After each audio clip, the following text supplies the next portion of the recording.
हैं, जैसे एक आगरा का गैंग पूछताछ जारी है, ये इलीगल ट्रेडिंग हो गई। कारण मैं भाजपा के प्राथमिक सदस्यता से भी इस्तीफा दे रहा हूं। यूपी कानपुर पुलिस ने कल रात रमाकांत गुप्ता के घर छापा मारा। 2 करोड़ रुपए कैश, 62 किलोग्राम चांदी मिली। पुलिस ने पूछा ये कहां से आया, कोई इसका जवाब नहीं दे सका। राहुल जैन, शिवम त्रिपाठी, सचिन गुप्ता सहित 5 लोग कस्टडी में हैं। दरअसल पुलिस को सूचना मिली थी कि हवाला, सट्टा और शेयर ट्रेडिंग कारोबार चल रहा है। ये गैंग इंटरनेशनल क्रिकेट बुकी अंकुश अग्रवाल से जुड़ा है। 25 सालों से बीजेपी नेता मृगेंद्र उपाध्याय ने पार्टी छोड़ दी है। मुद्दा है प्रयागराज में शंकराचार्य जी का पुलिस अफसरों के हाथों अपमान और शिष्यों की पिटाई। देखिए, त्यागपत्र देने का जो प्रमुख कारण है वो है यूजीसी के नए नियम। जो सरकार ने यूजीसी के नए नियम लागू किए हैं, इससे मैं काफी आहत हुआ हूं। और इसके अलावा जो शंकराचार्य जी के साथ अपमान हुआ है, बच्चे बट्टू के साथ मारपीट, जूते चप्पल से मारपीट किया गया है, उन्हें अपमानित किया गया है, साधु संतों को मारा पीटा गया है मेला प्रशासन द्वारा, इससे भी मैं बहुत काफी आहत हूं। सरकार की कोई प्रतिक्रिया इन दोनों मामलों पर नहीं आया है, जिससे मुझे लगता है कि कहीं ना कहीं इसके पीछे सरकार का ही हाथ है। इससे मैं काफी आहत हूं। इस कारण मैं भाजपा के प्राथमिक सदस्यता से भी इस्तीफा दे रहा हूं।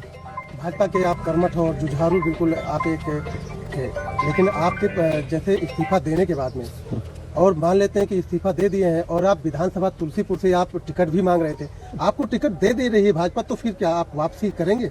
नहीं, देखिए, इस पर मैं स्पष्ट कहना चाहता हूं कि भाजपा अगर मुझे टिकट का प्रस्ताव दे भी, आकर के मुझे कहे कि आप टिकट ले लीजिए और चुनाव लड़िए, तब भी मैं अब घूम करके भाजपा की तरफ नहीं जाऊंगा। मैं उसके टिकट पर चुनाव नहीं लड़ूंगा। हमारे लिए विधायक की कोई इतनी बड़ी चीज नहीं है और ना ही विधायक का अब इतना महत्व रह गया है कि उसके लिए मैं बहुत लालायित हूँ। क्या आपके त्यागपत्र पर भाजपा पर बड़ी असर पड़ेगी या छोटी? देखिए, असर पड़ने की जहां तक बात है तो मेरे एक व्यक्ति से तो हो सकता है असर ना पड़े, लेकिन मेरे विचारधारा के लाखों लोग हैं।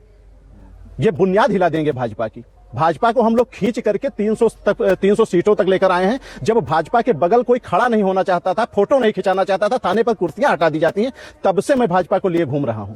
और आज भी मतलब हम जनसंघ से हमारा परिवार जुड़ा हुआ है, तो ये बुनियाद हिल जाएंगे। हमारे विचारधारा के लाखों लोग हैं।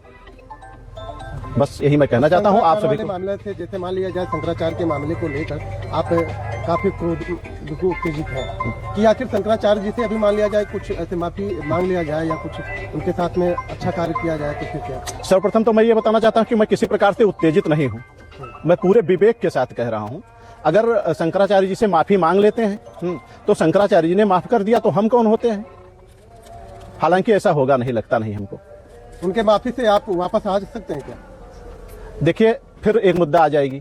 वापस आने ना आने की तो अलग बात है, लेकिन जैसे यूजीसी के नए नियमों की बात अगर कर लीजिए, तो यूजीसी के नए नियम से भी काफी आहत है। उसको पढ़िए एक बार आप लोग।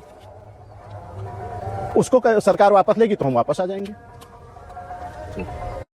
पालघर, महाराष्ट्र में 50,000 से अधिक आदिवासी किसान अपने हक के लिए सड़कों पर पैदल मार्च कर रहे हैं, लेकिन नेशनल मीडिया पूरी तरह मौन है। क्या आदिवासी मुद्दे टीआरपी नहीं लाते? क्या जंगल, जमीन और संविधान की लड़ाई ब्रेकिंग न्यूज के लायक नहीं?